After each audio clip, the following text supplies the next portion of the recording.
It's the early 1900s and where Oklahoma sits today. They are actually two completely separate territories with their own governments, laws, and totally different histories. This is the wild story of how they became one state. On the eastern side, we had Indian Territory, and this place had a heartbreaking origin story. In the 1830s, the U.S. government kicked out many Native American tribes from their homes in the southeast and marched them west in what became known as the Trail of Tears. Tribes like the Cherokee, Chickasaw, and Seminole, called the Five Civilized Tribes, were relocated to this territory where they rebuilt their communities, established their own governments, and created thriving societies despite the trauma they'd endured. The Oklahoma Territory was born from the wild thrill of the land rush in 1889, happening on the western side. On April 22, 1889, at exactly noon, a gunshot fired and 50,000 settlers on horseback, in wagons, and even on foot raced across the prairie to claim free 160-acre plots of land. Some cheaters called Sooners had snuck in early to grab the best spots,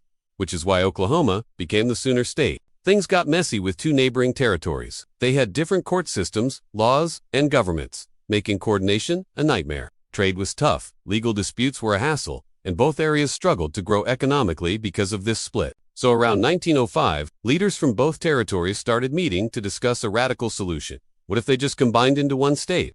They held a constitutional convention in 1906 where delegates from both territories hammered out how this new state would work, what the government would look like, and how to protect the rights of both Native Americans and settlers. On November 16, 1907, President Theodore Roosevelt combined Indian Territory and Oklahoma Territory, making Oklahoma the 46th state in the U.S. In one historic moment, twin territories with completely different origins became united as the Sooner State, creating one of the most unique founding stories in American history. Stick around for more cool stories from all 50 states. Like, comment, and subscribe.